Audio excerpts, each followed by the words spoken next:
Why are there so many shows starring Muppets and dozens of movies too? They said they'd watch everyone and they mean it. It's something that they've got to do. So now they pledge you a lifelong commitment. The Muppets, Matthew and Sam.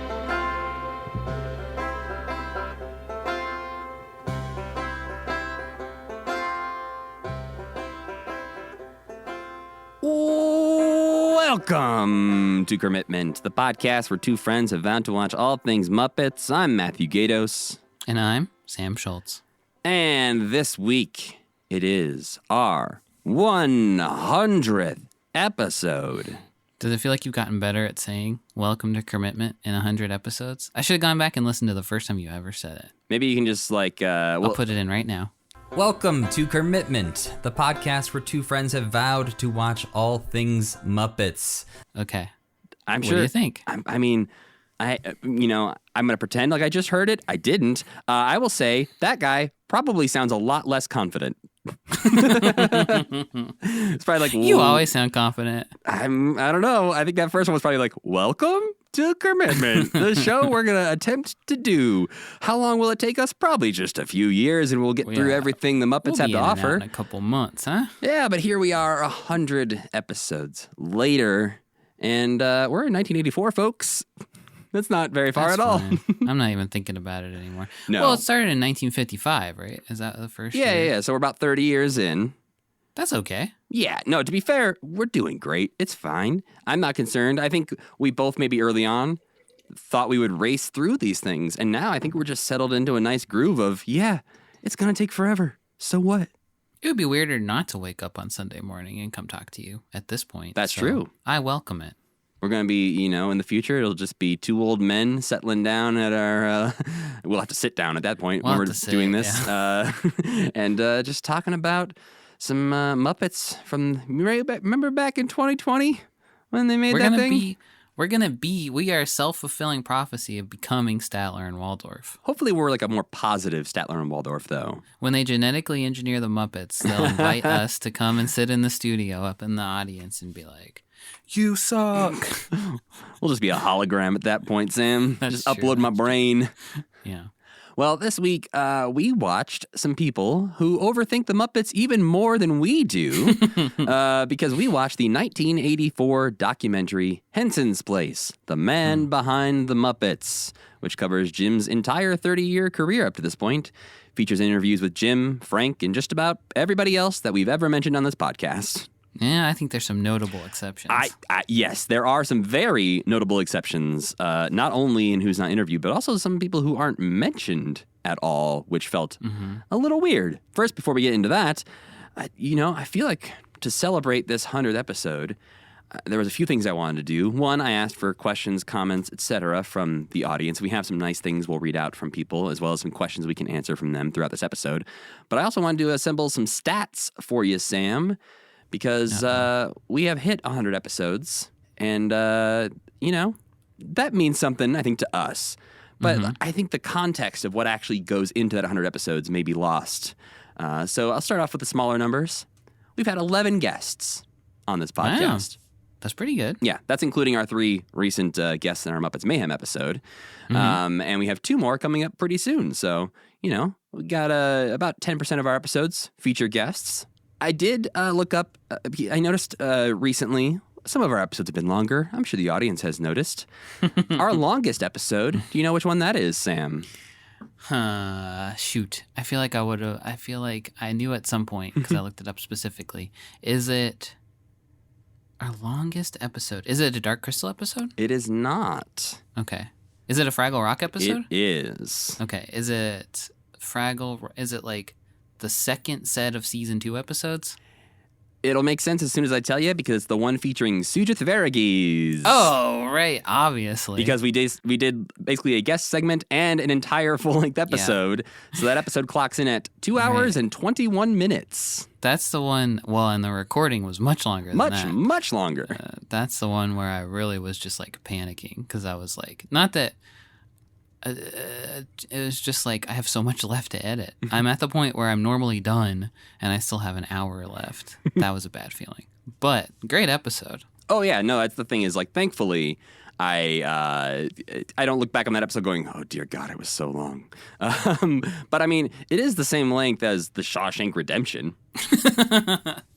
So I do think it's absurd. I mean, I guess it makes sense. I do think it's better than The Shawshank Redemption. No, I just think it's so funny when recap podcasts like ours are so much longer than the thing that they're, or like discussion podcasts like ours are so much longer than the thing that they're discussing. But I guess it makes sense because you're getting to the themes, man. Well, and so that's what was fascinating, Sam, is when I was looking up how long our longest episode was, I also wanted to look up how long our average episode is. And so the average length of an episode of Commitment is 1 hour and 34 minutes. Okay. I'm comfortable with that. Yeah. Longer than your average podcast. But yeah, they're not all creeping up to that 2 hour mark, which is good. No. We've only had 2 episodes under an hour. Okay. Can you name what those were? Was the first one under an hour? Nope. 2 episodes under an hour. Muppets on Puppets or Muppets Make Puppets, or either of those under an hour? You would think so. Wow. What the fuck? Okay, what's one of them? Hey Cinderella. Oh, interesting. Mm-hmm. And the other one is Julie Andrews' One Step into Spring. Oh, that one makes sense. Yeah. I think we were just like, what? Those are our only 2 episodes that fall under an hour. And even then, they're just barely under an hour. Gosh, I remember liking Hey Cinderella, or that one being at least interesting. I guess there just wasn't much to talk about. Guess not. But we have had a lot to talk about over this 100 episodes. And I can tell you, Sam, that the point you were making about how we talk longer about the thing than it takes to watch the thing is true, but just barely. Oh, wow. Because I added up the length of all of our episodes that we've ever done. And I approximately added up the length of everything we've ever watched. That one's harder because certain things have just disappeared into the ether of the internet and don't exist anymore, so I can't even look back and see how long they were. But I can tell you the total length of all of our episodes is 163 hours. Whoa. Which is about 6.5 days if you listened nonstop. So I think, and my editing at least usually takes me about twice as long as the episode is. So I've edited for 326 hours. Wow. Maybe. I mean, roughly. Yeah. Which is 13 and a half days. Holy shit. 2 weeks of your life out of the past 2 years have been spent editing Commitment. Yeah, I guess that's fine. I can live with that. But then another week is watching, and then another half a week is recording. Actually, like recording it. So probably a full month of your life out of the last 2 years is Commitment related. I think I'm okay with that too. That's fine. I can live with that. All right. Are you okay with that? I'm fine with that. I don't edit it. But also, I don't want to add up the time I spent building those spreadsheets when we first started. Yeah. That was like a full-time job when we first started. You've done some real shit too that, it's a little alarming. But the approximate sum of everything we watched came in at about 153 hours. So just 10 hours less Interesting. than what we've taken to discuss it, which again, I think is a soft number. I think it is higher than 153 because I couldn't add up every Sesame thing, all the music we listened to. That doesn't include the Muppet Meeting films, for instance. So there's certain things in there. Any of the Muppet Meeting films or any of the commercials? I think maybe both. Basically, if it doesn't exist in the spreadsheet because it has disappeared to the internet, or it's just in a weird way with the way we watched it, not everything gets in there. So I would say it's probably closer to even. You're right. The commercials were several hours. Yes, and the music was also. That was probably the hardest thing we ever did. That was our first episode over 2 hours. Was the music episode where we just made a big mistake. That's the only one where I've been kind of like, I don't know if I'm going to get this done.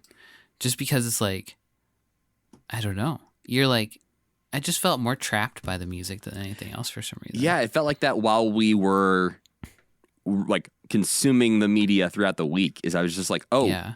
I got to hurry up because Yeah. I didn't think about how long albums are when I told Sam to listen to 12 albums this week. Yeah. Yeah, we will avoid that in the future.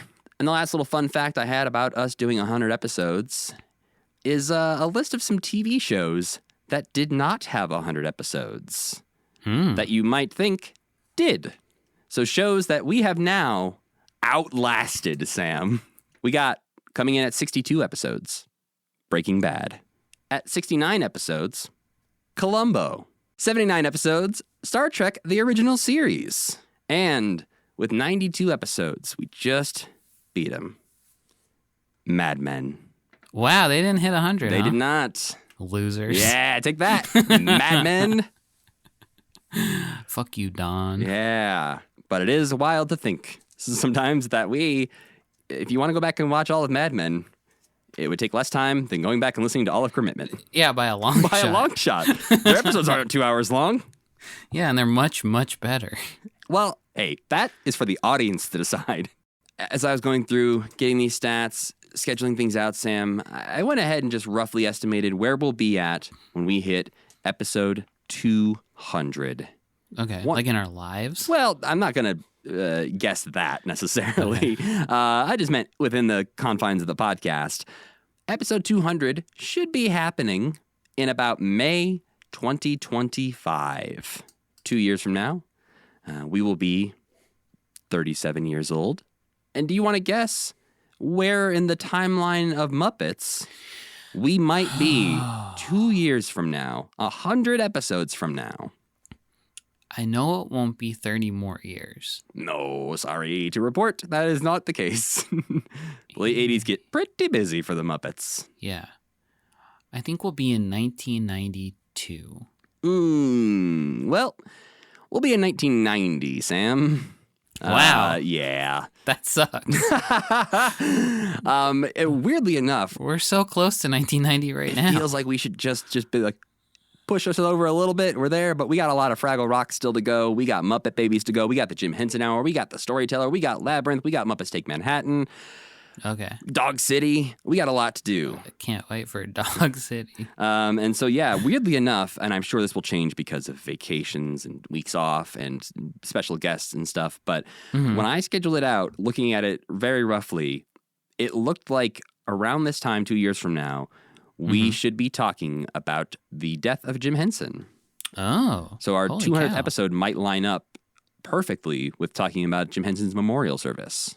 That's amazing. Yeah, I'm sure, again, it will not shake out that way, but it's kind of wild to look at that and go like, oh, wow, that's weirdly like a very poignant thing to ring in 200 episodes on. So strap in, folks. You're here for a long time, hopefully also a good time. Yeah. Which brings me to the age-old question. Sam, what did we watch this week? This week, we watched Henson's Place, a documentary about the life and works of Jim Henson, narrated by Tony-nominated actress and future star of Jack and the Beanstalk, The Real Story, Julia McKenzie. Giving a synopsis of an interview-driven documentary seems like a foolhardy endeavor to me, but basically we got lots of interviews with Jim about his work, lots of other interviews with people like Jane Henson, David Lazer, Michael Frith, and Lord Lou Grade about Jim and his work, and interviews with Frank Oz, where he pretty much doesn't mention Jim at all, which I guess is fair. Interspersed with these interviews, we get glimpses of behind the scenes of The Muppet Show, Fraggle Rock, and peeks at the early development of the puppets for Labyrinth. There are also a couple of interviews with Kermit and Piggy where they do the very tired shtick of not knowing who Jim is and talking about their relationship or lack thereof. And at the end, we get a preview of The Muppets Take Manhattan, which I can only assume is the final scene of the movie where Kermit and Piggy get married, which I guess spoiler alert for everybody in 1984. Well, we'll find out for you if it's a spoiler, Sam. Is it the end of the movie? It's got to be the end of the movie. It's right? close to the end of the movie. Well, before we get into that, I did want to start off with a question from the audience. Brennan directed this letter, this email, to start off with, Beloved Matt and Sam. Or Sam. Oh, wow. Or Sam and Matt. They corrected.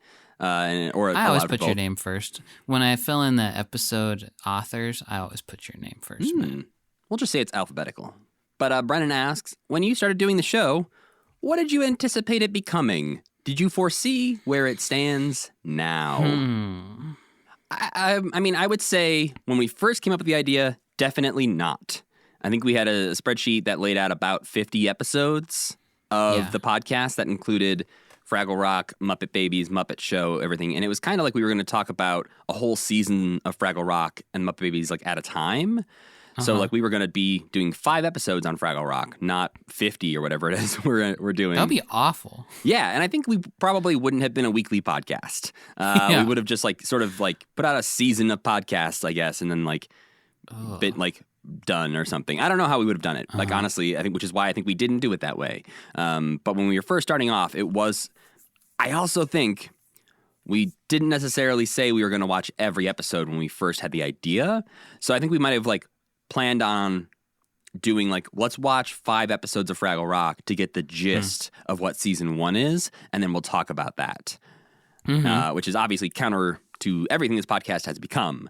But that was definitely our first idea when it came to shows that weren't The Muppet Show.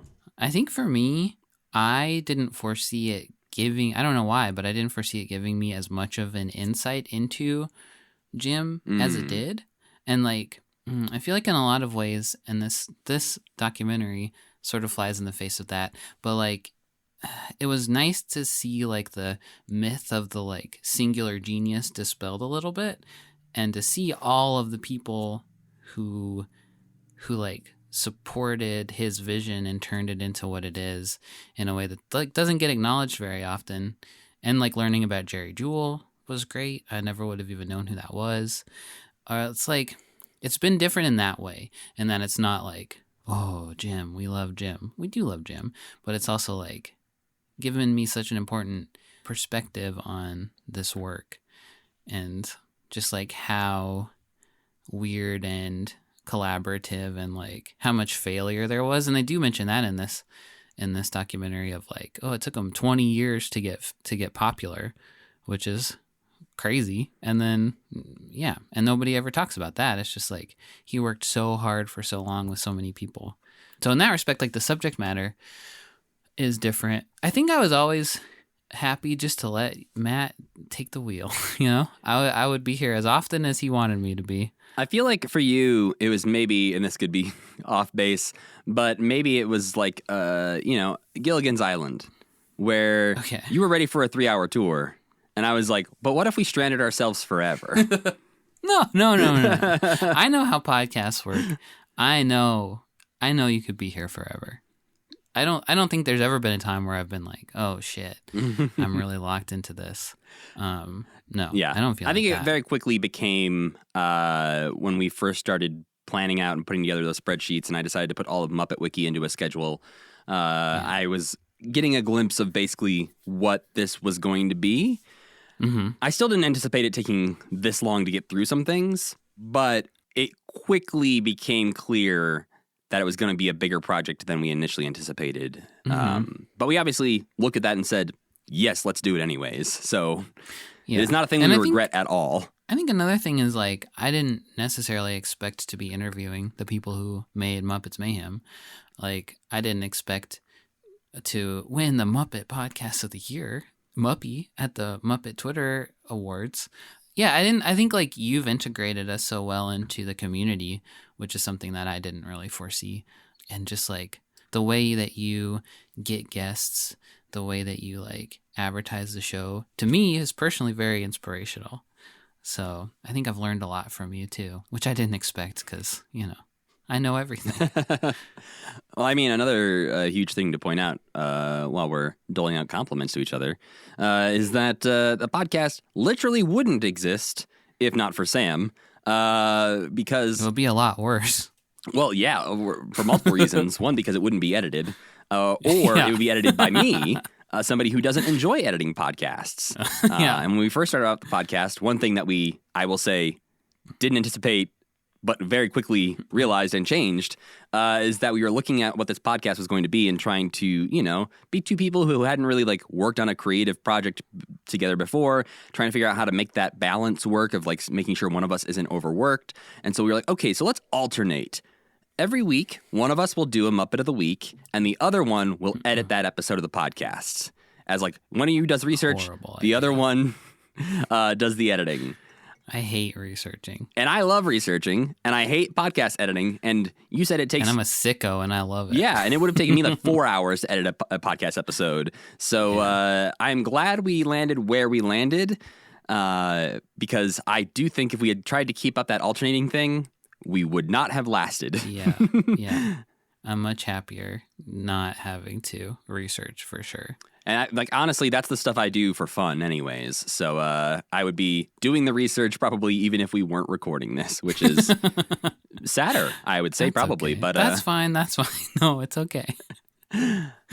Well, then getting into this documentary, I noticed, Sam, you mentioned there that this has a little bit of that singular genius thing going on throughout it. I think the word genius itself is said maybe 24 times. Yeah. And there's people like Jones Gans Cooney is like, or somebody is like, oh, I hate to call him a genius, but he is a genius. Or like the word genius gets thrown around a lot, but he's a genius. Yeah, Lord Grade has a moment like that. That doesn't surprise me. Yeah. Because Lord Grade is like a wrestling Manager? What do they call it? Manager? Yeah, hyping up Jim. He's like, this is my kid.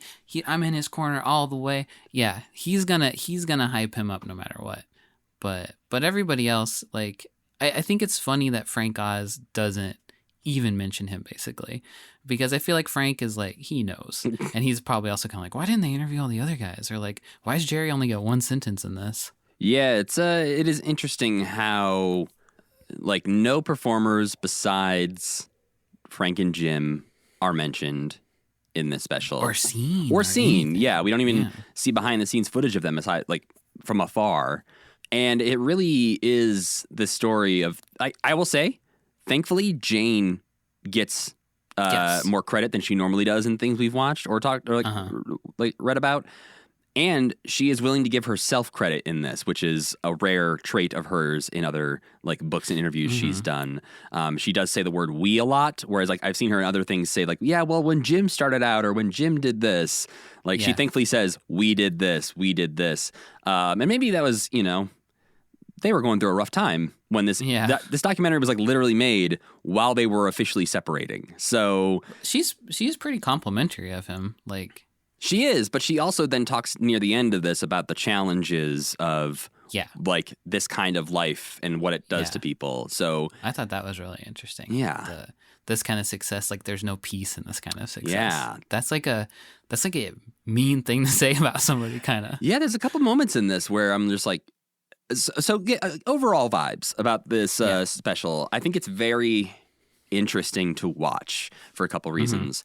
One, I think you look at this and you're like, this is not a comprehensive documentary. There are a lot of things left out of this, a lot of people not mentioned in this that you feel like if you were remaking a Jim Henson documentary today, which I believe Ron Howard's working on, there'd be a lot more people mentioned or little like things deep dive into.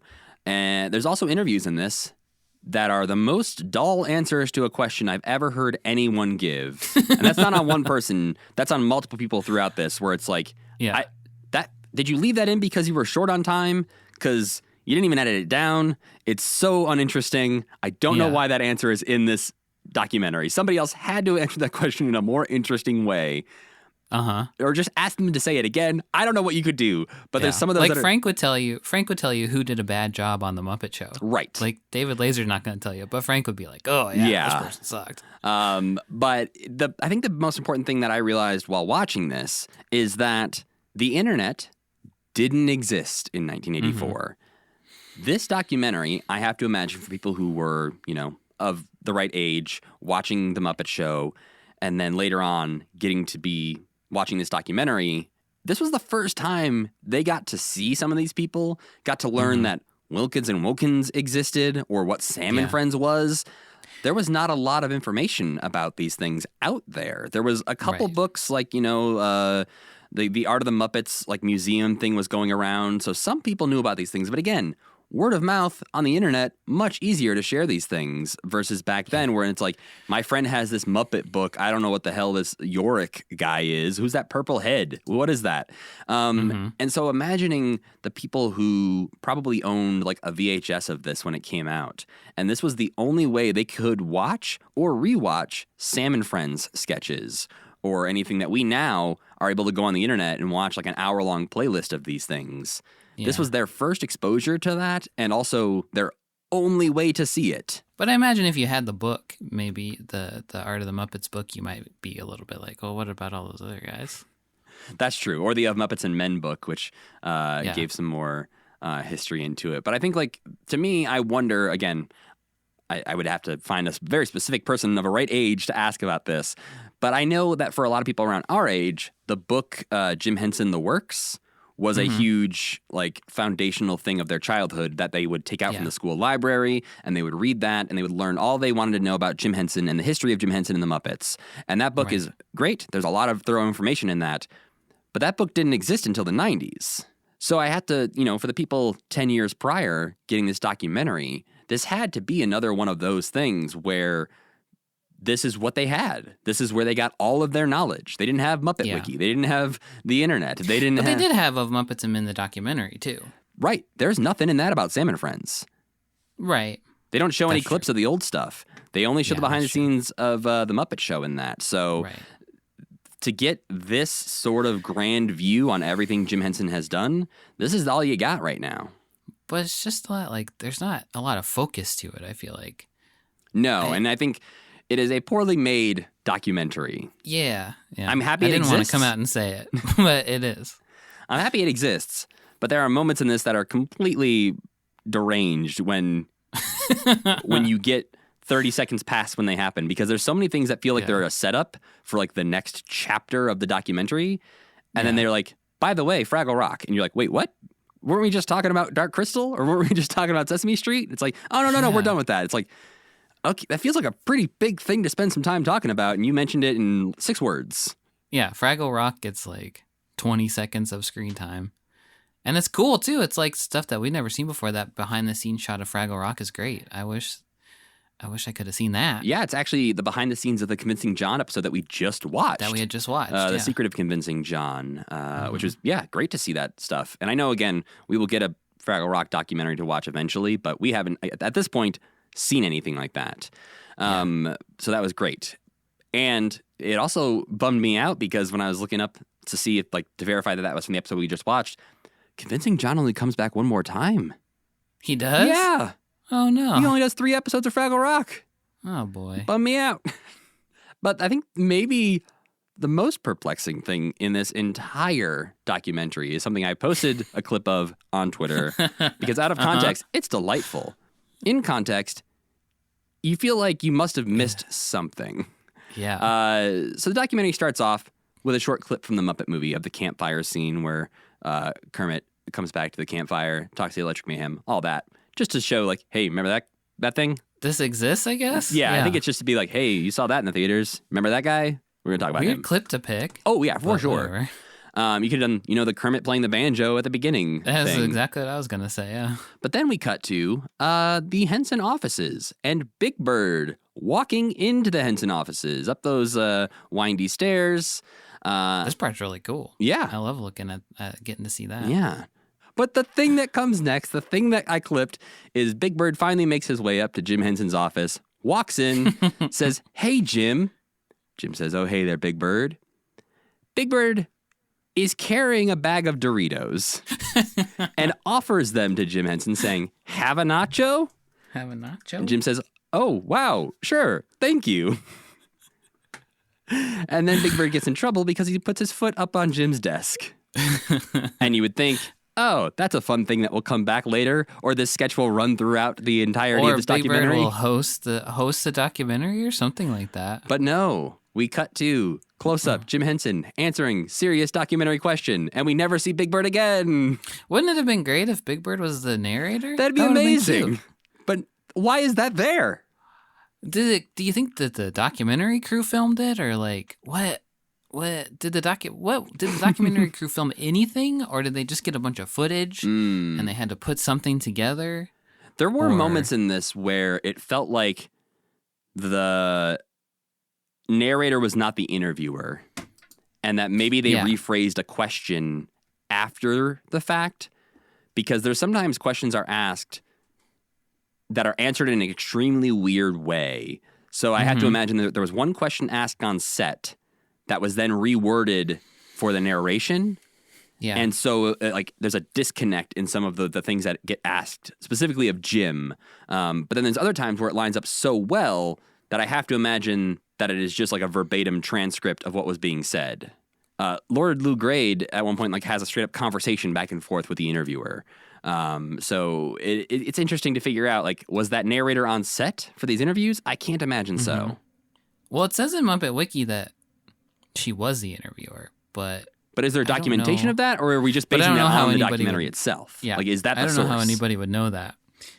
Yeah, and I don't know, like, did whose idea was it to make this documentary? Why did they make this documentary? Stuff like that would be nice to know. But there's really not a lot of background information on it that I could find. Yeah, we can't even really get a release date of this. Like it says 1984 everywhere that I found. And I wanted to talk about it for our 100th episode because it felt like it made sense. But also, as far as what is covered in this, it's clearly teasing Muppets Take Manhattan coming out soon. Yeah, and so it feels like it falls around the spring, early summer of 1984. But we have no confirmation on like where this aired really, or like when. I know it aired on PBS in the United States, but clearly it was not made for the United States. It was made for a Welsh broadcaster, I believe. So it's maybe like when they did a Muppets and Men, where it was just sort of like, we should do this. Somebody wants to do this. Somebody's interested. Somebody will fund it. And we're like, we should capture this story. I don't know if it was a marketing tool for Muppets Take Manhattan or if they had bigger things in mind for it.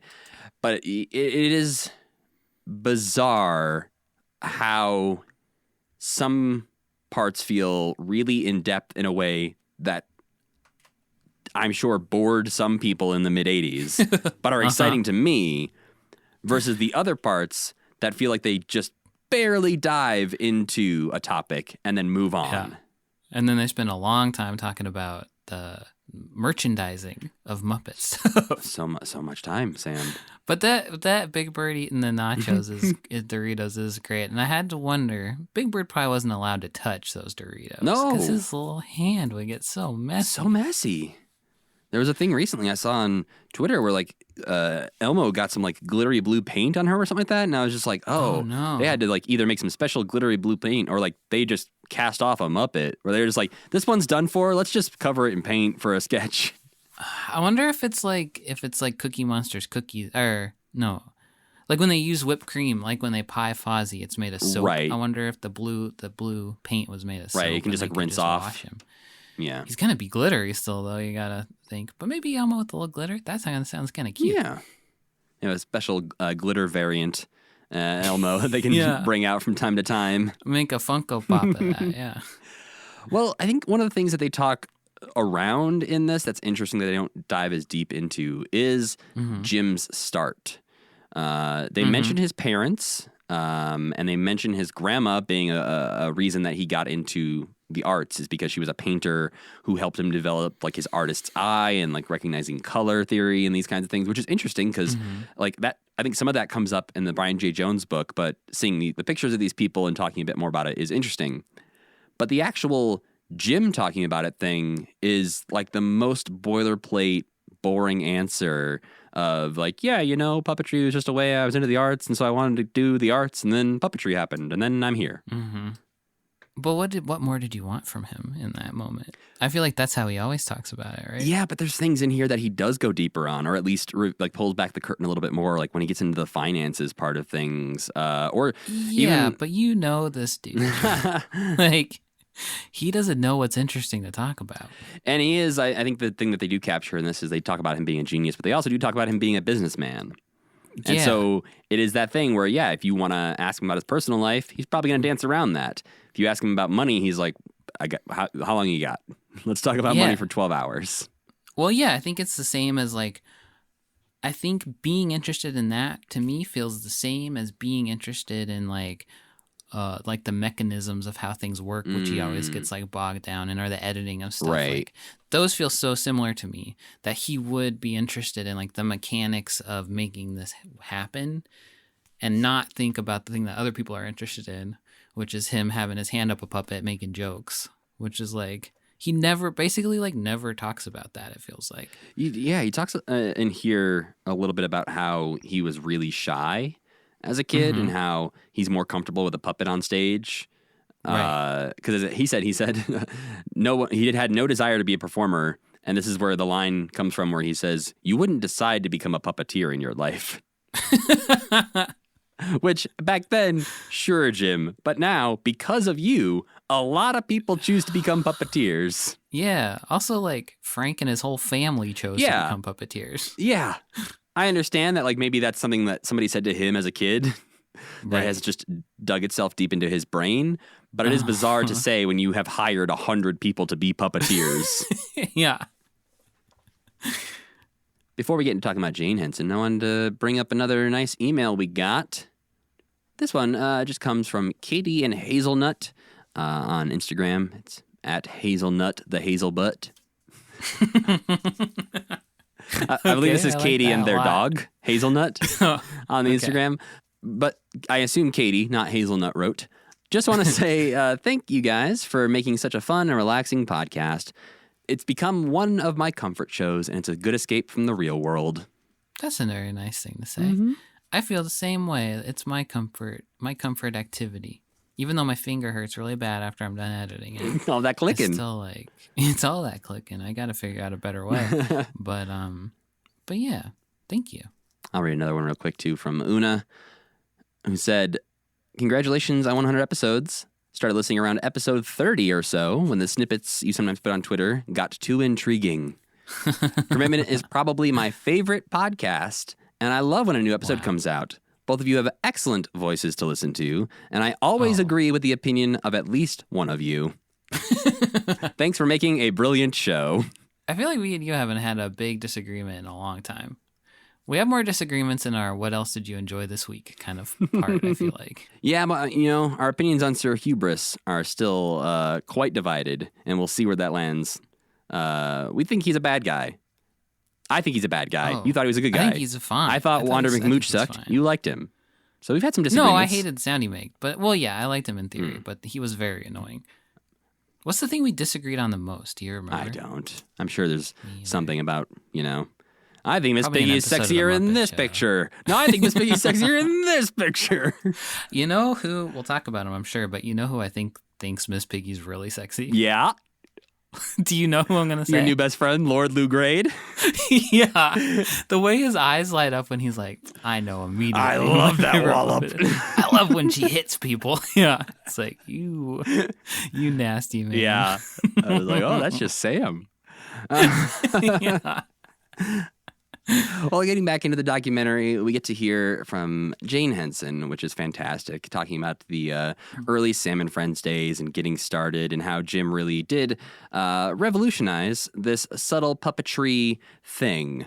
I don't think this is one spot where I don't think she's giving herself enough credit, because many people have said in interviews that Jane Henson was a better puppeteer back then. Didn't she teach, like, she taught a bunch of She taught people Frank who ended Oz, up- like, how to be a puppeteer. So I have to imagine a lot of that subtlety was also coming from her, working that out with Jim. But, I understand the idea of Kermit being the puppet that won out as being the most popular, partially because Jim just really liked performing Kermit and the subtlety he'd get with, like, not having a lot of foam blocking the face, or, in Sam's case, just a block of wood for a head. A block of wood. Who Yeah. didn't talk. That's your star, Jim? Yeah, I loved listening to her talk. I wish that there had just been a whole documentary about her. There wasn't ever, was there? No. I think we get some more interviews and stuff later, but I don't know how much more, and I think some of those happen after Jim's death, so the tone is probably a little different. Yeah. I mean, I think in an ideal world, we'd have a Jane documentary and a Jerry documentary, Jerry Jewell, and the documentary about all of the, like, the core group, and who's the guy in the basement who makes all the Foz creations? Vazakis. Yeah, that guy too. I think they all, with what we've seen of most everybody, they all are like very fascinating and I think could carry something. But I feel like Jane is the secret to all of it. Yeah, and I think Like, she has so much knowledge that we'll never know. hopefully she gets her flowers in the Ron Howard documentary, or even if that biopic ever comes out. Hopefully they don't. Oh, he's not working on a biopic. He's working on a documentary. actual, Somebody else is making the biopic. And I think the documentary is further along than the biopic, though. Huh. Okay. Somebody else I'd be interested in seeing a documentary about that gets mentioned in this briefly but nicely is Don Saleen.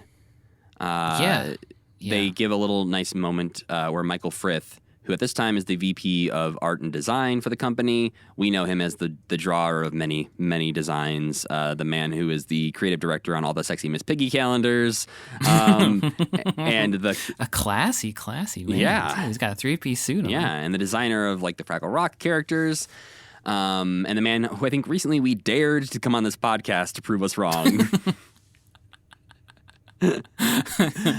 But he gets to talk about Don Saleen for a moment, and how he basically says the first Kermit was kind of shitty. Because he says Jim... They didn't know how to sew. Right, he says Jim was a kid who hadn't done a lot of sewing. And if you look at the first Kermit, you can see that that's true. Yeah. So he talks about how Don Saleen was able to bring Jim's vision to life, which is something that we've talked about a bunch of times on this podcast, of how Jim would draw a little scratch drawing and Don Saleen would look at... They do say, like, most Muppets started as scribbles, which is literally true. Yeah. It's like... What is There's this? a drawing when I was looking up the Convincing John stuff. The last episode he's in is about being the Grand Poobah or something like that he is dressed up as. There's a drawing on Convincing John's Muppet Wiki page that is the most unhinged Jim drawing, or whoever drawing. I don't even know if it was Jim. Maybe it was Michael Frith, whatever. There's a drawing that, like, you look at that and you go, how did that become a puppet? Because it's just like 8 Fraggle faces on a piece of paper with a bunch of scratches, and you're like, that's the puppet. I know. Oh my God. Yeah, look at that thing. I can't comprehend what this is. Right? I mean, like, I would... If he talked me through it, maybe I'd understand. But if I just came to work one day and this was on my desk, I'd be like, Just a post-it that said, make this. Yeah, I was happy to see that Don Saleen got talked about, and Michael Frith even calls him our great, late, much lamented genius. That guy had it all figured out. Yeah, and it's a bummer that we know so little about him as a person. And I hope, I know there's some family members out there somewhere, but I also think, like, there's so much mystery that surrounds him that I don't think there's any, like, I don't think we're able to learn more. I think there is no more to learn. I loved getting to see that clip again of him and Muppets Make Puppets, or Muppets on Puppets, whichever that was, like sticking the body parts onto the Colonel. As Frank and Jim just get to play as the Colonel, and he's there grooming the mustache or changing the hat and all that stuff. Yeah, I feel like in a lot, like, he gets a pretty big segment of one of those documentaries, or both of them, I don't remember, but I feel like that maybe is all you need to know. Makes a puppet out of, like, a carrot or something, doesn't he? Like a potato? There's something that he, like, just, like, takes 2 seconds while Jim is talking. He's like, here's a Muppet. He even does that with one of the, like, Wilkins kind of designs, where they, like, show a pattern, and then he's like, give me a second. Here you go. I made a Muppet. Yeah, right. Amazing. I did like the random behind the scenes moments they would share throughout this, mostly of Labyrinth puppets coming together. Yeah. We see a Sir Didymus early on that Jim is playing with and talking about how, like, maybe they could do like a little sniffing feature on the nose if they added a little thing in. We see somebody testing out the Ludo legs, walking around to see how those are going to work. Big giant butt. Yeah, big giant legs. butt. Before we get into talking about the Sesame Street section of this, I wanted to bring in some other emails. We got a question from a different Matt who said, "Hey, Matt and Sam, over the years of going to Disney World with my parents, we've all really come to love Muppet Vision 3D, often quoting it in daily life. I was wondering, is there a quote from any Muppets content that you use in daily life?" Oh, God, I'm so bad at thinking of stuff like this. I mean, I think I am too, but I think it's also because the answer is no for me. I think there's times where I might try to, like, squeeze in a herd of cows joke because I think that's funny, but that doesn't come up very often. I'm sure there's one. I'm sure if nobody had asked me this, I'd be able to think of one. Right. Or you just find yourself doing it from time to time. But Yeah. yeah, I don't think so, really. I think, like, me personally, I kind of segment out my Muppets time throughout the week. Like, I have, like, a time where I'm like, tonight is a commitment work night. I think my life is not largely Muppets. It's very little part of my life is Muppets. I don't have a ton of Muppet stuff in my office. I don't collect stuff regularly. It's just I really enjoy Muppets, but I mostly get that liking out through the watching and then recording this podcast. I probably I think there's things I think about a lot, which are Kermit saying alligator. I think about that a lot, and I've probably said that before. I mean, I can't hear the word poem now without thinking of poem. Yeah, think of poem. So maybe that's what it is. It's not quoting things. It's more that just it has affected our brain chemistry in ways where it has ruined certain things for us, like alligator or poem. Yeah. Other email comes from Tori, our friend behind Muppets No Context. She's the one who organized the award show that we won, the Best Podcast Awards. But she wrote us a very lovely email. It says, it's your old pal, Tori, from Muppets No Context here, and I just want to congratulate you guys for 100 episodes of this show. It's something I look forward to every Tuesday, and you guys are very good at what you do. Tori said she was going through a tough time for a while with some life and family stuff, and says, it was your podcast, along with another personal favorite, Muppeturgy, that really helped me through that hard time in my life, and for that, I thank you. It's been fun listening to you guys discover everything about the Muppets and go through with a fine-tooth comb. I love it so much. Congrats once again on your Muppet Twitter Award, and here's to another 100 episodes. Wow, that's high praise. Thank you. Well, getting into the Sesame Street section of this, they refer to Sesame Street as Jim's first big break, which obviously, pretty true. But they also... I never think about the context of necessarily how long things have been happening when we're watching these things. Like the fact that we're 30 years into Muppets existing at this point. I don't think about that span of a lifetime. But they do reference Carol Spinney having played Big Bird for 15 years at this point. And that hit me for some reason where I'm like, this man's been Big Bird for 15 years? And he's got a long way left to go, too. Yeah, he doesn't stop until he cannot perform Big Bird anymore. Can't physically do it anymore, yeah. He's done it for 15 years. He's gone all around the world as the most beloved children's entertainer of all time at this point, basically. One of top 5. Yeah, and he goes on to do it for 40 years. But Joan Gans Cooney is interviewed talking about Jim Henson and sort of the beginnings of that working relationship. I think I was dazzled by her amazing 80s power suit more than anything. Great 80s power suit. Terrifying Big Bird art on the wall behind her shoulder. Yeah. Or just sort of like a science class anatomical side profile of Big Bird. Yeah. Speaking of Big Bird, they get into a bit of Jim's talking about Big Bird and how when he was designing him, he was like, I knew he'd be a good puppet. But there's no mention of Kermit Love. And this was one of the first omissions that really stood out to me of when they're talking about creating Big Bird. He's still alive at this point, right? Yeah, Kermit Love outlives Jim by quite a long time. And the fact that they're talking about the beginnings of Big Bird and this design process, and they sort of make it sound like Jim just created Big Bird on his own, and that then Carol brought it to life, which I understand is a more romantic way to tell that story, but not mentioning the people who actually, when he says, he even calls out, they show his original sketch for Big Bird, and he says, Big Bird looks much different than the first sketch. Thankfully, he looks better. They don't say, and that's thanks to Kermit Love. Right. So again, I get that it's not a Muppets documentary. It is a Jim Henson documentary. But even then, I think... We'll talk about Frank, but I think if it's a Jim Henson documentary, you just lift all the parts of Frank out because he doesn't talk about Jim. He's talking about the whole thing. Yes, that is very true. They're using him to fill in gaps of okay, we talked about Ernie and Jim. Hey, you want to talk about Bert? Not really? Cool, moving on. I did like that Jim says, I don't relate to children well. I like children. I have 5 of my own, but I don't relate to them well. I wrote that down too. Yeah, but when he's a puppet, he does. Yes, yeah. Totally, that makes sense.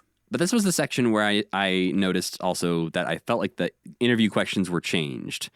Jim is talking a bit very nicely about how he thinks kids like puppets because they're similar to teddy bears, that kids relate to them in a way that it's if their teddy bear sort of came to life kind of thing.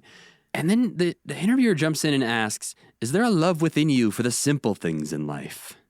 Mm-hmm. And he's like, well, I think there's a child inside of me. There's a child inside of everyone. That's why that works. And I'm like, that's not really an answer to that question. That's kind of not really a very good question. Oh, either, I don't agree. think. But it's also a very weird way to answer that question. If I said to you, Yeah. Sam, is there a love within you for the simple things in life? And you said, I think there's a kid inside all of us. I'd be like, right.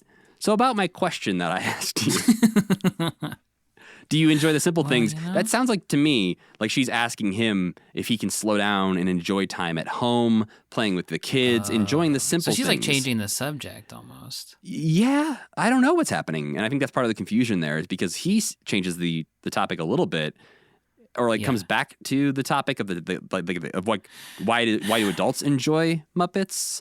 Because he answers and says the people that like the Muppets, the part of them that likes the Muppets is that child inside of them. But that was just one moment where it felt like to me that the question wasn't quite what was asked in the room. I think I feel more like I don't think anybody knows that he's interviewed with knows how to interview Jim Henson. Because he's a weird dude. I don't even know if it's that. I just think there's like a holistic view of it that maybe isn't even something that people were thinking like in the 80s, where it is like, it's like he's never been interviewed by anybody who understands what it's like to be like a working artist, if that makes sense. Like he's only been interviewed by people who romanticize it. Right. And not by anybody who's like in it.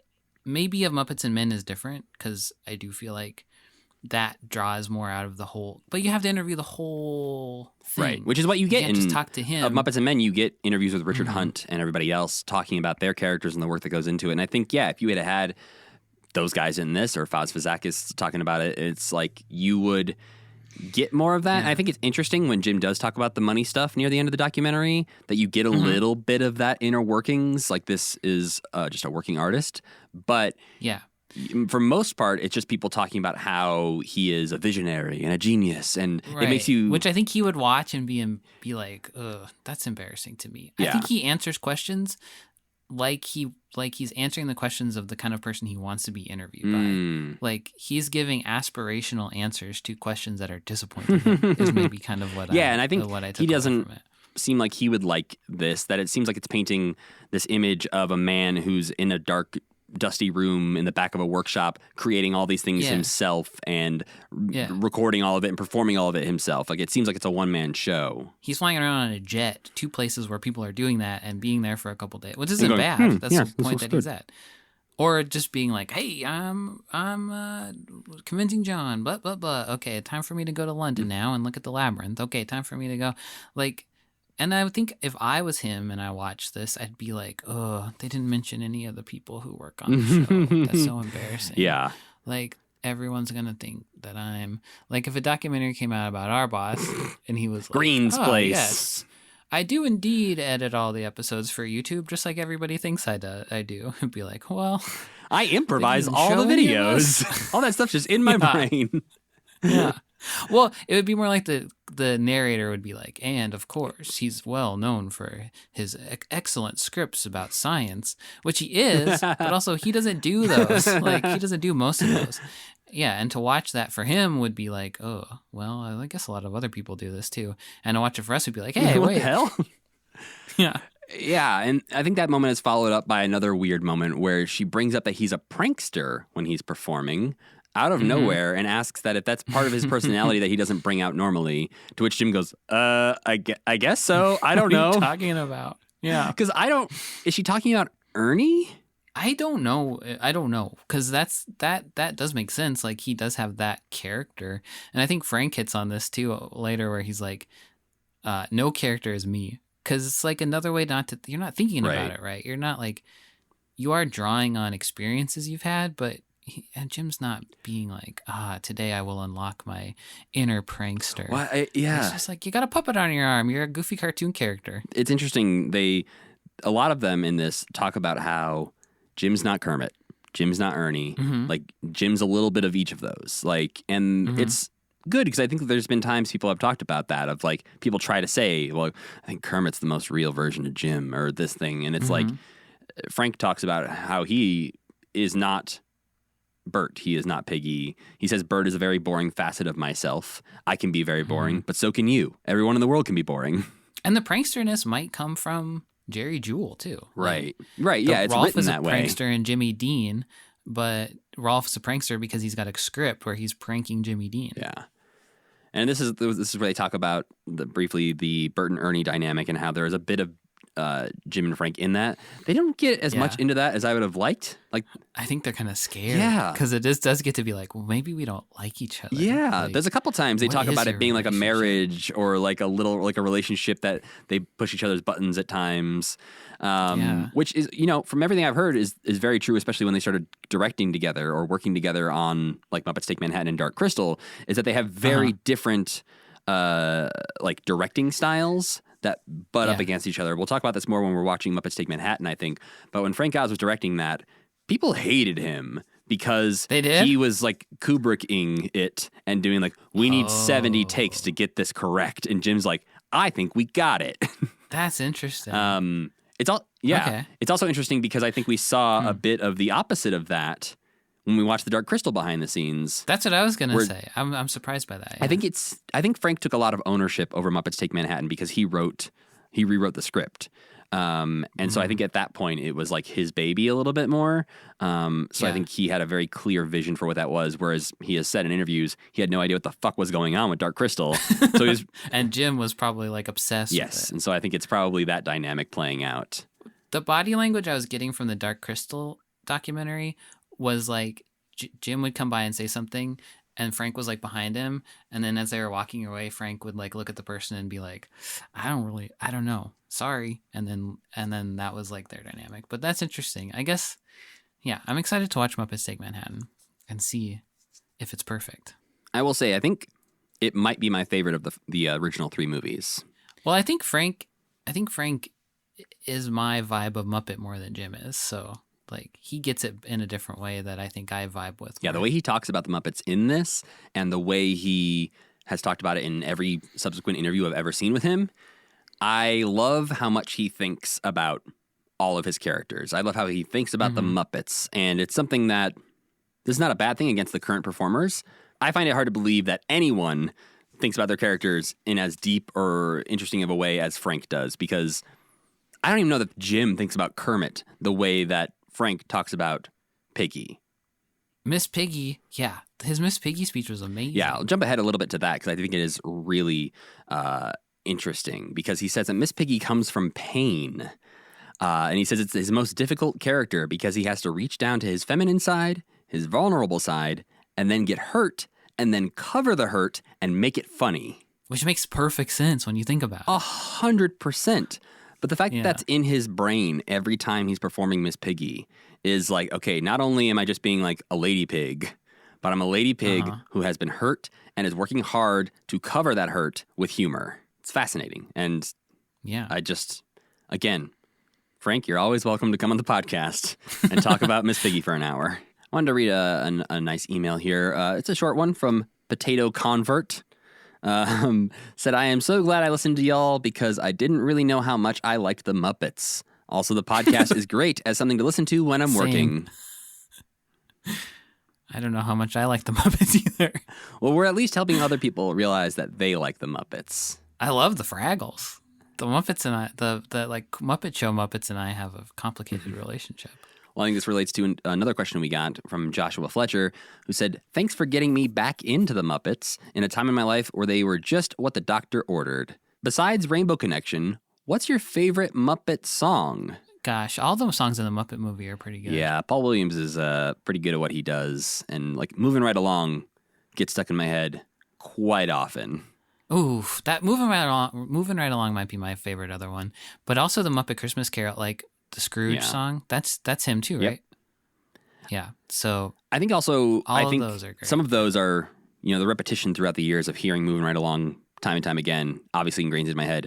There are some Fraggle Rock songs I would put up there with Moving Right Along, but I've only heard them once. So it's hard for me to say like they get stuck in my head or I like them as much because I haven't gone back and re-listened to them. Partially because you can't really without going back and watching the episode. Those aren't on Spotify or anything. So the only way you could do that is to rewatch episodes over and over, which we don't have time to do. Yeah. I think like the fact that those are all written so fast and there's so many of them, that's amazing. That's just like, just that by itself is like makes Fraggle Rock like an astounding achievement of art. But yeah, I don't know if I listened to him over and over again, I might be like, hey, this song kind of sucks actually. That Rumblebug song I think was pretty good. What I read. Yeah. But moving right along, I think of my answer. But Gonzo's song in that is like beautiful. Yeah, strangely familiar. Just those two words from that song pop into my head very often. And just like then I'm instantly back there enjoying that song in my head. But I also, I haven't watched it in a while. People have their opinions on it. The songs from the 2011 Muppets movie kick ass. I don't think I remember any of them. Am I a Man or Am I a Muppet? Yeah. Amy Adams has a very good song in that called Me Party. Oh, yeah. That sounds familiar. Yeah, so those get stuck in my head quite often too, but I think those are like a more recency bias thing that like I have more memories of going to the theater and seeing that movie when it came out. Well, I'll watch it in 7 years and I'll tell you what I think. At this point in the documentary, the narrator comes in and says that Sesame Street didn't bring Jim Henson the international recognition he so wanted. It eluded him for years. This is where it feels like it's getting serious, because then it also goes to Joan Gans Cooney calling him a very complicated person. And says that he's an idealist and a businessman who has handled himself carefully and shrewdly. And she says shrewd like 8 times. But all this is really leading to is, and then he did the Muppet Show. Yeah. And I think it is fair to say that he wasn't like, he loves Sesame. It seems like he loves Sesame Street, but Sesame Street wasn't what he wanted to do because he wanted to be a, but like he did get international fame from Sesame Street. Yes. But I think it's that he wanted to. It just wasn't the kind he wanted. Right. He wanted to be for adults and children alike. Yeah. Because he even says, which I'm not reading like into it. I don't think he says this in a degrading way. But when he talks about Sesame Street, he was like, they wanted to do something for preschoolers. He's not talking about it in the same way, the same reverence that he gives some of his other stuff, the way he talks about the art form. Again, I think he liked doing Sesame Street. I'm not saying he's saying anything bad, but just like the language he uses is very different. Yeah. I don't think he appreciates Sesame Street like he should, because Sesame Street is so freaking good. It's also, he shows up and works a week or 2 a year on this thing. Yeah. And so it is a bit different for him, I'm sure, where because he is so busy doing every other like thing, he has to care less about it. Like just as a part of the job, he can't care as much about Sesame Street as he does about Muppets Take Manhattan. It's just so damn funny, though. And then we get to hear the Muppet Show theme song, which I realized we haven't heard in like 7 months. Yeah, it's kind of nice to go back and hear our friends again.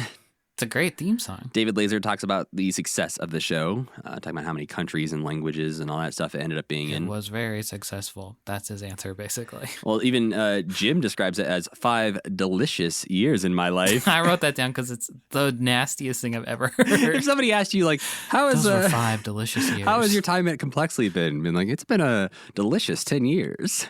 Ooh, yes, delectable. What a weird thing yum, to yum, say. Yum. Eat it up. I wonder if after he said that, he was like, why did I say that? Can you cut out delicious, please? Can I dub it right now? Great. Put that in there.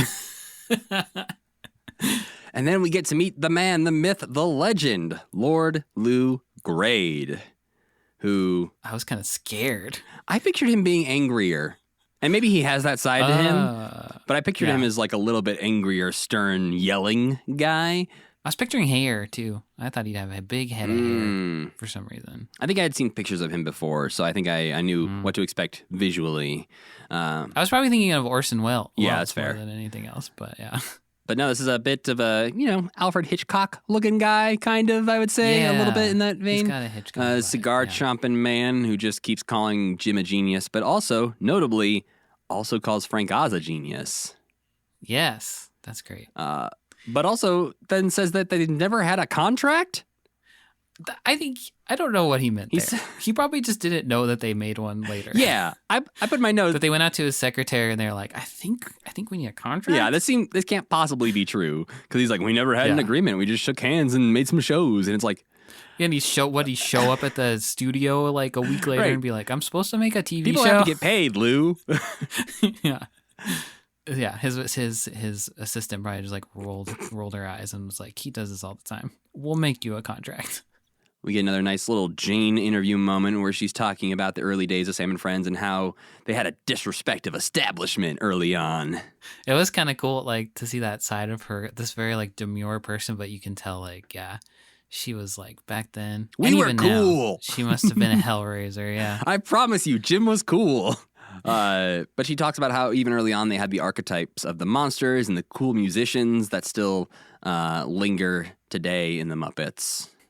She also refers to the Muppets as being camp from the very beginning, which was interesting because I feel like I've heard people talk about the Muppets being camp, but camp is also a label that gets tossed around a lot, and so it doesn't always it loses meaning pretty quickly. But having one of the people who created the show talk about how the Muppets were camp from the beginning. Well, I think the Muppet Show and Miss Piggy specifically. Oh yeah, the Fantastic Miss Piggy show. It's the campiest shit I ever seen. They talk briefly about how in the beginning no one wanted to do the Muppet Show, but by the end people were knocking down Lord Grade's door, being like, "Please let me on." And he's like, "No, you don't get to." And Jerry Jewell gets one of his 2 lines in this entire thing where he reminisces about a guest star who was just like, "Yeah, just do whatever you want. I don't care what you guys do with me. Just do it."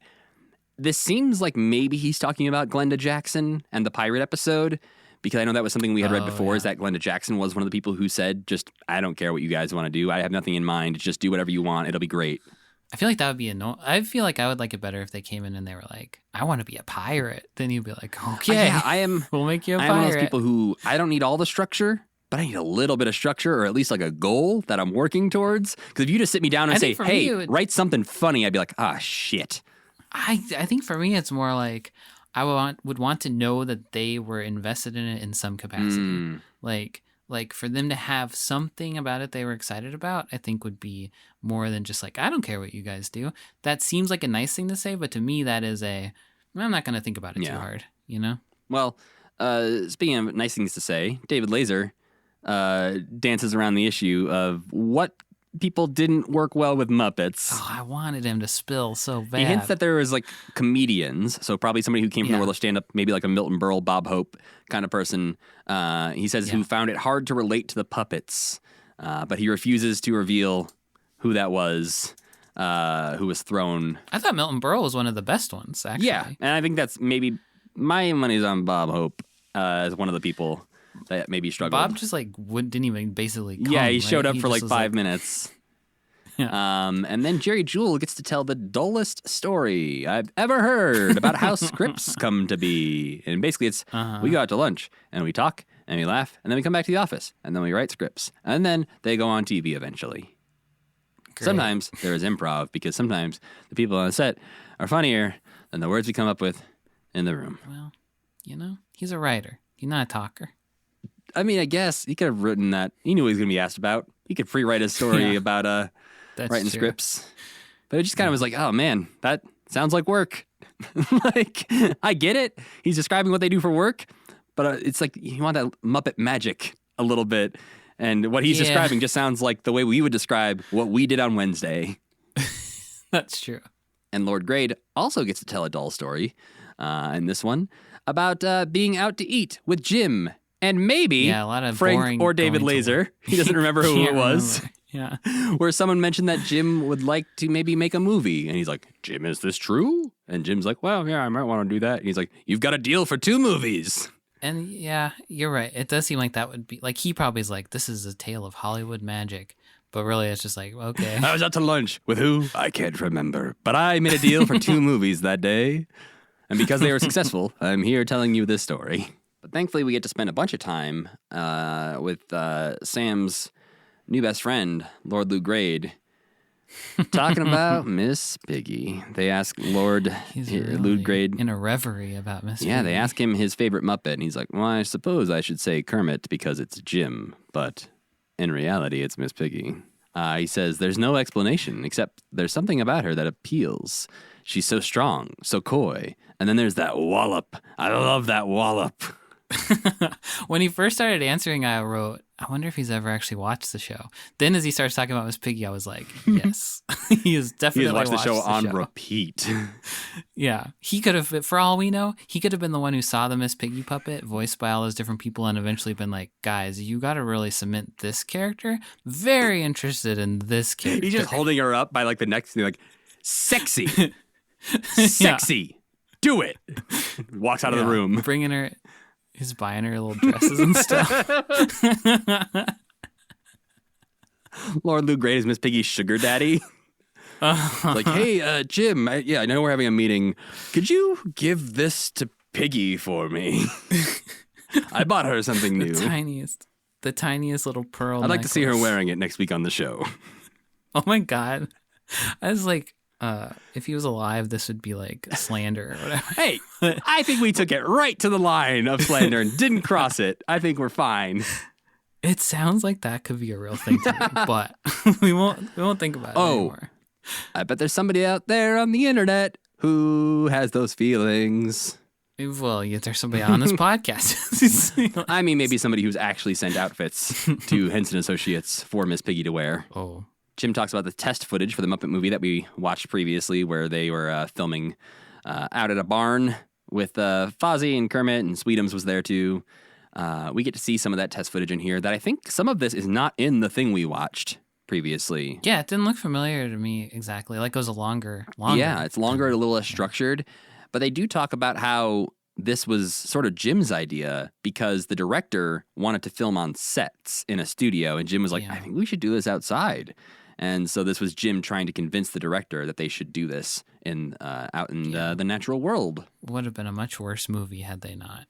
At least more boring. Like, I think when the Muppets get cramped up inside for too long, it's there's like a very different energy. This is when Jim and Frank describe their relationship like a marriage, and Gene says they spar with each other because their characters also spar. But that was another moment where I was like, I would love to hear more about this. But they quickly move on to Piggy getting interviewed again, talking about Kermit. I just want to hear about one time they screamed at each other. That's what I want to know. Like the worst fight they ever had. That's what I want to hear about.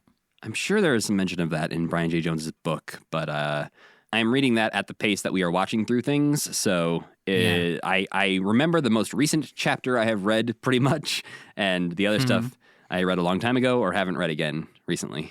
There's a sad moment in here where David Laser is talking about how visionary, how much of a visionary Jim is, and said that he's currently thinking about things that they're going to do 10 years from now. Oh. And we, unfortunately, know that Jim won't be around in 10 years from when this documentary is being made. But then, thankfully, we do get a nice little light Jim moment where he's talking about his favorite thing from the Dark Crystal, which is the little scurrying bugs. Which he talked about in that, he's talked about before. In the one of the interviews we saw where they were sitting at the big table, you know? Yeah. He told that same exact story. Yeah, he talks about how they're just like little wind-up toys from like the dollar store or whatever, and how he loves that they just scurry across the table thing. But the joy he has on his face is like a child just being like, I love those little bugs. I feel like part of the ethos or whatever of Fraggle Rock is like, let's just do the little bug thing. Let's just figure out a billion ways to make little fun bugs. But this is where they also let us know that Henson is now preparing a new film about a young girl working her way through the labyrinth of a Goblin King, which we get very little, information on at this point. But obviously we know at this point is Labyrinth, and they show some of the puppets, and they mention Brian Froud working on it. And so it's a nice little tease. And the last email I'm going to read for this episode comes from Susan, who said, Hi, Matt and Sam. For the 100th episode, I wanted to let you know that I found your podcast at probably the most difficult time in my life. I've always been a huge Sesame Street and Muppet fan, and rewatching the shows and then listening to the podcast on my commute provided me a spark of joy and brought back wonderful memories of childhood when I needed it most. Thanks for what you do. Oh. Thank you, Susan, for writing that very nice email. What a nice thing we talk about, the Muppets. Yeah. Don't we love the Muppets? There's something to every so often somebody on the internet gets upset that adults like the Muppets for some reason. And I'm like, well, one, shut up. But two, the community we have found, you mentioned it earlier, of like we sort of had to ingrain ourselves in this community that was, they've existed on the internet since the internet started. We are newcomers to the Muppet fandom on the internet, and we have been so warmly welcomed. it's very much appreciated when we get emails like that or see. I know recently I mentioned in an episode that I didn't think anyone could have possibly watched all the things we watched on this podcast, and somebody was like, I did. And I'm like, oh, wow, Amazing. okay, and I'm sure you're not That's the only great. one. So that's amazing too, that we not only, I think when I talk about our podcast to people who don't know anything about the Muppets or this podcast, I sort of say that like we are a Muppet podcast for the diehards and the non-diehards. We want to be the sort of that, the open gate of the gatekeepers of like, hey, come on in. The water's fine.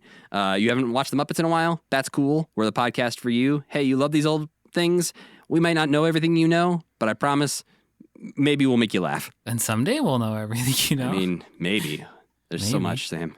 And the Muppet fan community has existed even before the freaking internet. They're like the Doctor Who fan community. It's been around since like the 70s of people thinking about this. too True. much. One of the things in this documentary that they show is the Muppet Stuff store, which obviously couldn't exist if there wasn't a fandom out there looking for merch.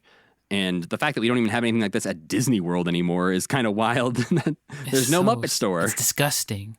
There is one, but it's been closed for like 3 years. Well, they also were like what used to be the Muppet store last time I was at Disney World was just kind of a few Muppets things and mostly just random normal Disney stuff. That's not to get too into Disney politics. That's every store at Disney now, though, and people are mad about it. They don't have a lot of specialty stores. Yeah, the only one I can really think of that I enjoy is there's like a Pixar-focused store at Pixar Pier in California Adventure, but most of them are just all of the same merch at all of the stores. Well, getting back to Jim Henson here, he's described as a workaholic when they talk about him jet-setting around the world to work on Fraggle Rock and going to London and doing all these things. And then there's a few moments here when they're talking about Fraggle Rock. Again, as Sam said, it's very brief, but there's little nuggets that I'm like, can we just get a Fraggle Rock documentary right now, please? Yeah. I want to watch that right now. Because Michael Frith talks about the influences that help him create characters, and he references a whole bunch of people that have influenced his creative process. And he talks about how he loves getting people to ask, how'd they do that when it comes to the doozers? So again, Michael, I think you'd like this podcast because we do that all the time. Yeah, because we're always like, whoa. And Jim gets to talk a little bit about how he wants Fraggle Rock to really do something. He wants it to be educational in like that more emotional way than Sesame Street is like, here's math. You know what? I think they're doing it too. I don't know if kids. I've been thinking about this a lot. I don't feel like I ever learned any lesson when I was a kid, but maybe other kids That's do. the thing is like I think they're doing it in the way where there's absolutely the ability to watch Fraggle Rock and get nothing educational out of it and just enjoy it as a funny show, cute characters. But I do think there's some of that stuff that seeps in to kids' brains, hopefully adults' brains as well, when you're watching certain shows and getting that extra layer of a lesson. But it's like, Right. not to get too political here, but it's when you hear like somebody like Ted Cruz say that like their favorite TV show is Ted Lasso or something like that, and you're like, how are you watching that show? Because there's things in that show that you should hate. Once you hit adulthood, you should be able to pick out the themes and the things you're watching. Yeah, and I think there's a certain disconnect when you hear certain politicians talk about their favorite movies or their favorite things or their favorite directors or actors, and I'm like, they would hate you. And also, I feel like based on everything else I know about you, you should hate them. Like Superman would throw you into the sun. You can't like Superman. Yeah. Everyone who made The Princess Bride hates you, Ted Cruz. Especially when you do impressions from the movie because you're bad at them. Stop it. Everyone who works on The Simpsons would also hate you. It's so weird. And I think that's, people watch things in different ways. And I think there's a surface level reading of Fraggle Rock that doesn't seep into brains. But I think it's there in the way it can be without beating you over the head with it. How do you watch the episode about Homer and the Union, Ted Cruz, and not be like, oh, I am a piece of shit? Like, yeah, I think that whenever I go back and watch like super old movies or super old TV shows where a lot of the things we're still arguing and fighting about today are covered in these movies in a way that's just like, yeah, that's fine. Like there's TV shows from the 70s that deal with like trans characters or people dressing in drag, and the end of the episode is these people have learned to be accepting. And I'm like, the Golden Girls loved like having episodes like that. And I'm like, we handled this. Like people have agreed to not be assholes. Yeah. Well, if you look at the polls, a lot of people have agreed not to be assholes. Just for some reason, Yeah. we're held hostage by A bunch of assholes. by a bunch of assholes. Sorry for the people who said they come to this podcast to escape the real world. We'll get back to the documentary now. This is where Jim talks a bit about the financials of the company, which I think is a really interesting thing. Don't make a whole documentary about it, probably, but It's literally extremely boring, but it also is extremely fascinating. it's an interesting point of view to hear from this man who is talking about the process of creating merchandise surrounding these things because obviously people want it, but also the way he thinks about it, saying at what point are we doing too much, or at what point is it not a good product and it's kind of crass? I think part of me thinks like your bar for that's a little low, bud, but I don't know if that's fair. Yeah, there's some like weird thog Christmas ornaments which just seem like they're about the money. I'm not saying it's crass. I'm not judging you for making it, but you do have to think about that a little bit. And he does also say it is about the money because we couldn't we have to keep putting gas in this thing. And He says the money that comes from that is part of what makes this whole operation work. It might be nice if that were not the case, but we're part of the real world here. I think this kind of also highlights like the difference between them independent and like them being owned by Disney or whatever. Because it does feel it's almost like being a patron on Patreon. It's like I'm buying this Kermit doll, which is actually directly going to making more Kermit content. That makes sense the way you talked about that with Disney, because I do think there's a certain lack of Muppet merch now that people talk about where they're like, come on, just make us a cool shirt for Muppets Mayhem or something. And it's like, yeah, no, we're good. Because that is not the biggest part of what brings in Disney money. Like, at least not Muppet wise. Like, merchandise, I'm sure they have a huge slice of the pie that is merchandise money, but they don't need Muppets merch to sell in order to make new Muppet things. They have the money to throw at the Muppets if they want to. Versus this is a little bit more of the scrappier era where it's like, yeah, if we don't sell these sippy cups, we ain't making Sesame Street, folks. Yeah, and it's like the difference between like, trying to attract fan engagement and trying to milk people. Well, and we go through this all the time at our work, where we are producers on channels that largely could not exist without merch sales or without Patreon funding. Obviously, there's sponsors and YouTube revenue as well, but like those are the smallest pieces of the pie usually. And like merch and Patreon support is the biggest reason our shows get to exist. So it feels like that as well at times, where it's like, yeah, do we want to make socks, or not socks, but like, a t-shirt with our logo on it? Maybe not, but like, we have to make the show. And if you want the show to keep existing, we have to sell something. So when you see Squarespace ads on YouTube videos, just know the channel could not exist if that Squarespace ad wasn't there. Yeah, we need that. Click on the link. You don't have to buy nothing. Just click on the link. Speaking of, the narrator says, there is a price, in a very dramatic tone, implying that there's a price to all this fame that Jim Henson has. His life's not so happy after all. But they don't get too deep into that as much as it sounds like they're going to. Jane gets to talk about how this kind of success has less peace and is troublesome in many ways. And says there's a lot of work and a lot of separation and a lot of pressure to live up to because there's expectations when you're so known and admired. I thought this was a really interesting part of the documentary. It does make me want more of the, the Jane Henson documentary thing you mentioned, where it's just like, I want to get her side on all of this. She's got some stuff to say, probably. Not that she would say it, but she does.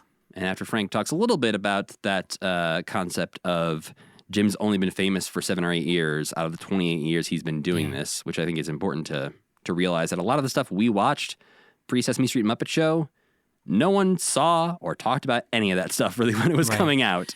Right. And going on like 5 talk shows over the course of like a decade is like, we watched it all fast, so it seems like a lot, but that's not that impressive really for, it's impressive, but not in the grand scheme of things. That's why I'm very curious about the post-Jim era of like sort of the age when we're first, like when we were kids starting to notice Muppets for the first time.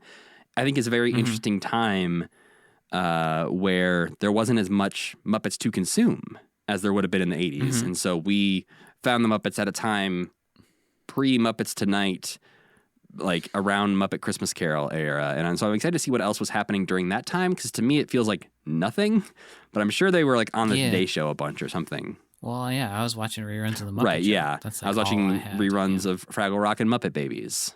But the documentary itself ends with a teaser for Muppets Take Manhattan, shows a bit of the wedding scene where every Muppet who's ever existed pretty much is there for the wedding. They tease it. Miss Piggy says a wedding takes place. There's a scene where a wedding takes place. But Kermit once again reiterates, we do not talk about these things. Do you like when they talk about this stuff? I think it gets boring quickly. I don't mind when they talk about it, but when it's like the same things every time, I'm like, I know what you're going to say. It's fine. Move on. It's like, it's so funny that this whole documentary leads up to the narrator being like, and we, of course, have to ask that famous question.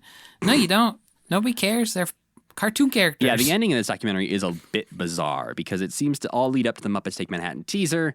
And then there's a lovely moment where... Don't even say the words Muppet Take Manhattan, do they? I don't know. Maybe at this point they hadn't decided on it, but I think... I don't remember. It's on screen. I think they show the words. Oh, I think you're right. But Jim has a lovely quote where he says, I think it's hard to say how long they'll live. I think it's something we're waiting to see from the audience. If the audience wants these characters to continue to live, they will. And if the audience gets tired of them, they'll go away. And I guess maybe the documentary editor was like, well, that's kind of a downer note to end on. Do we have anything else to end on? And then Laura Lou comes on and says, the Muppets will live forever. Yes, Muppets have a life of perpetuity, which perpetuity is such a contract word that to me it sounds like him saying, you think the Muppets can end? You No. literally can't stop. Yeah. The Muppets will never die. I'll sue your ass. Yeah. But it's so funny for him to say that and just to be like, to know what happened and to be like, yeah, big corporations making sure that they have a life of perpetuity, which is great. But it is like, Jim, you're kidding yourself if you don't think someone else is going to be Kermit eventually. Yeah, which is also interesting because I think he did foresee that a bit and also tried to, pretty soon after this documentary, before his death, like decides to try and do something about that and tries to do a deal with Disney. Interesting guy. Yeah, interesting guy, interesting documentary, even if it's a little shallow at times and doesn't paint the full picture of what was going on with the Muppets. Yeah. But I think, obviously glad we watched it, but also I am glad it existed for the people in the 80s to have that insight into what was going on. That's nice of you. I think when I was done with it, I wrote like, if I didn't know all of this stuff, I would feel like we really fucked up. Like me and you really fucked up. Right, if we're watching this going, oh shit, who's that guy? Yeah. Frank Oz? What? Yeah. But instead, like, we accidentally made a better documentary about Jim Henson than they did. Yeah, it's just 160 hours long. We need to work on our editing a little bit, but Also, there's a lot of weird parts about Gilmore Girls and Friends in the middle. We're weaving a metaphor, We're contextualizing it. Yeah, if anything, they didn't talk about Gilmore Girls enough in this documentary. They should have talked about Gilmore Girls. Well, usually this would be the time for our Muppet of the Week, but I chose not to do one this week because we had all those emails and we were talking about our 100th episode stats and, we'll meet. We're the Muppet of the Week. We're the Muppets of the Week. Maybe someday. I always think of like Gilmore Guys, how they got to be in Gilmore Girls. Yeah. Put us I in want a to be a Muppet. Muppet. Oh, okay, so wait, are you going to ask me any questions at the end here? Because I have a question for you. What's like something, so my dream thing to do, and this is silly because we could just do it. I want to sit outside of Muppet Vision 3D and make a podcast about having just been on Muppet Vision 3D. Ooh, like that podcast That's but like, outside show? But that's what I want to do. Yeah, I want to be at Disney World, sanctioned. I want to be sanctioned too. Yes. I want them to be okay with it. And for us to be there, see it, for it to still exist also, who knows?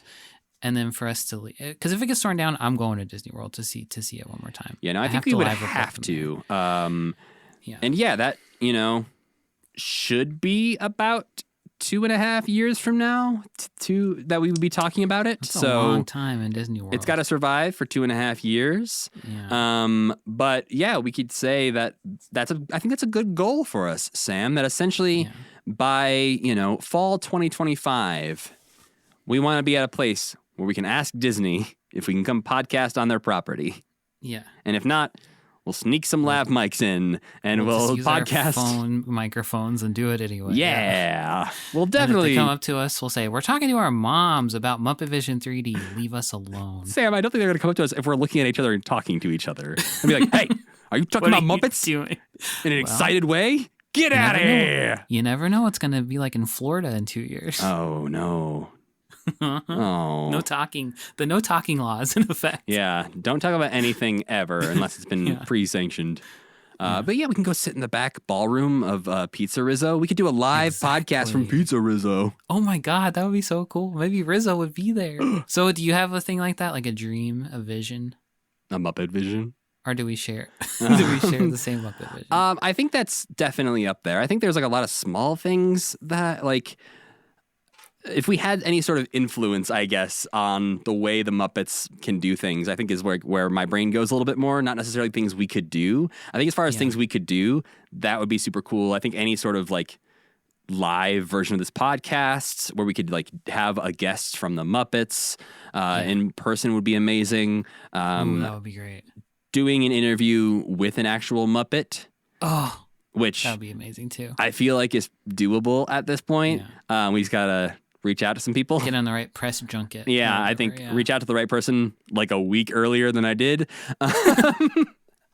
But I think there is that feels like more possible than it has since we've started this podcast.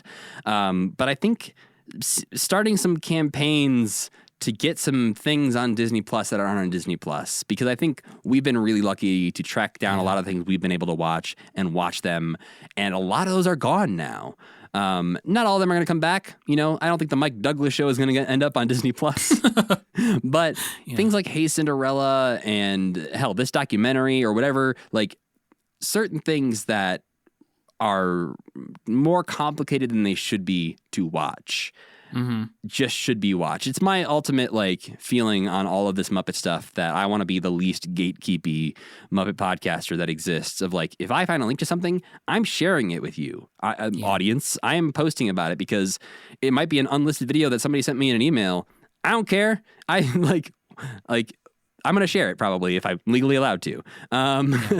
But it's just I feel like all that stuff should be out there and viewable, even if it is like on a streaming service like Disney Plus or whatever like that. Like, I feel like, okay, that it's your choice whether or not you want to get the streaming service. But if it's not streaming legally anywhere, then it should be on YouTube or archive.org. Isn't that just the argument of all of media in general right now? Like video games, like everything. It's just like, it's all going to be gone someday if it's not preserved somehow. Yeah, we see a lot of things disappearing off of streaming platforms just because the streaming platform decides that it's done with it. And there's certain shows that just there is no record of them because there was never any physical thing. It was never available anywhere else but that streaming platform. And now it's gone. And so there's people who just have no work to show for what they did on a thing anymore, and which is really sad. And I think there's a lot of Muppet things like that we've talked about through the years that we still can't find. Nobody can find. There's like a one-sentence description of them on Muppet Wiki because even they haven't been able to track it down and watch it. So I think there's lots of things like that I would love to see come to light. And I think as, Disney invests some more in the Muppets with things like Muppets Mayhem and hopefully more in the future, I think it would be exciting to see more of that stuff come to light. I mean, hell, if we can get Zoot to have bigger sunglasses, I think we can get Hey Cinderella to be on Disney Plus. Yeah, we did that. Obviously, we talked about it on a podcast, and then it happened, Sam. So clearly, that's how the world works. That's how the world works. We spoke the truth into the universe.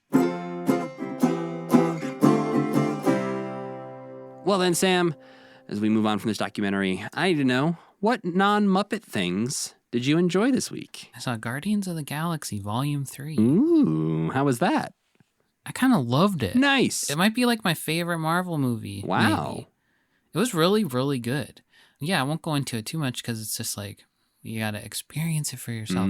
But the bad guy was the best Marvel bad guy ever, I think. He was such a piece of shit. And he felt so much like it's the High Evolutionary, and he's like a classic Jack Kirby, like been there forever since the 60s kind of villain, and he felt so much like the comic book character, just like megalomaniacal, evil, nasty man who you just wanted them to see punch a bunch of times in a way that's like, they have a lot of like complicated villains, even like Thanos is like I did a really horrible thing, but I am doing it for the right Right. reasons. And even High Evolutionary is kind of like, I'm just a huge piece of shit. And it's so fun to watch him be so nasty. And it's so sad, and I cried multiple times. There's a lot of animal abuse stuff in it. Yeah, so, I saw some of the teaser clips they posted about Beware Rocket of in the that. lab, and I was like, oh god, this is gonna be sad. but it's not, it's gratuitous, but it doesn't not serve the story. And it's done with like the end goal is like, don't abuse animals. So, yeah, it just was really, really good. And I hated Guardians of the Galaxy too, so I'm not biased in that particular way. But it felt a lot like the first one. It felt like reading an arc of a comic book in like a very positive way. And the characters were all just like super lovable. And it made me feel really embarrassed for Thor, Love and Thunder, because they actually overlap story-wise in a lot of really weird ways that you wouldn't imagine. And it's just like, bro, this is how you're supposed to have done this. This is better. Yeah. And even Ant-Man is like I liked Ant-Man 3, Yeah.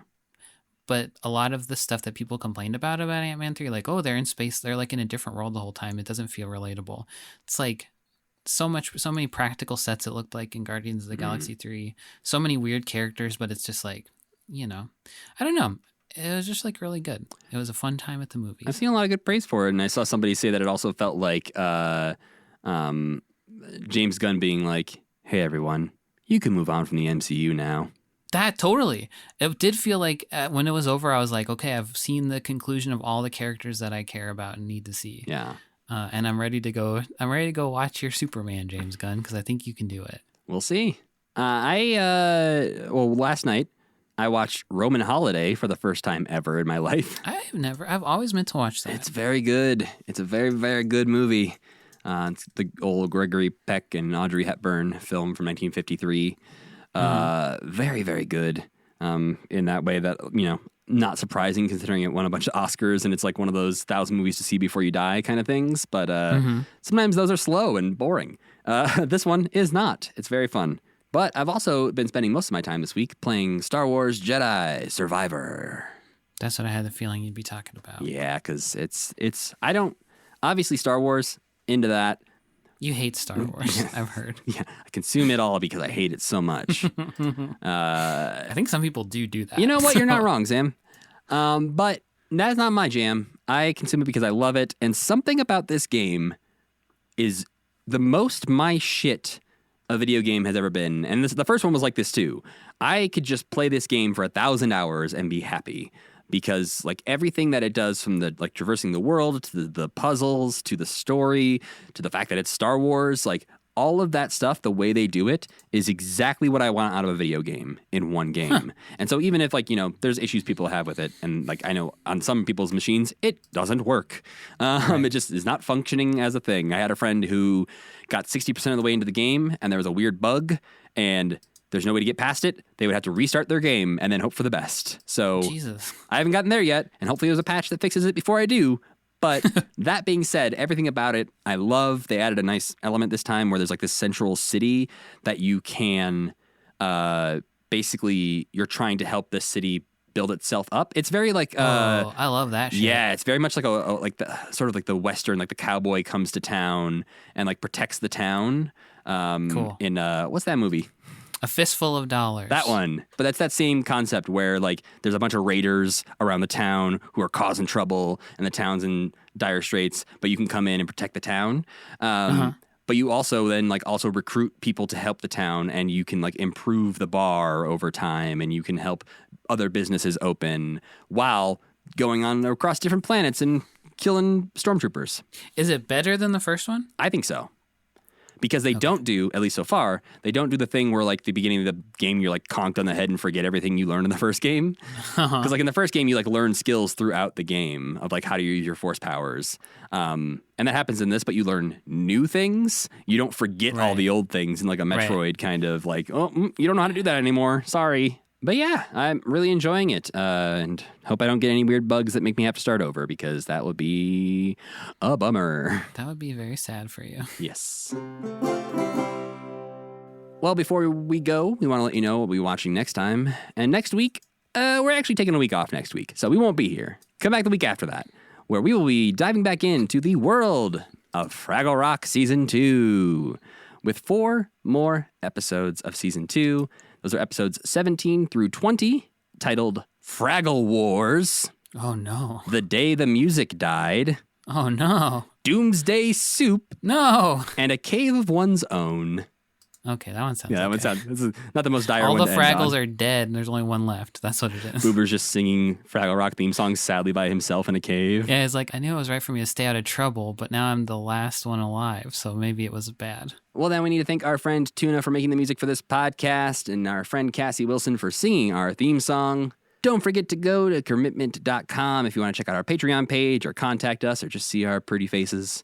You can also email us at mail@commitment.com if you have any questions or links to unseen Muppet things that maybe the internet is trying to hide from us. You can follow this podcast on Twitter and Instagram at CommitmentPod, where we post about the things we're watching and where you can watch them as well if you want to watch along. And you can follow me on the internet at Matthew Gatos. And I'm Sam Schultz. And as always, keep believing. Keep pretending.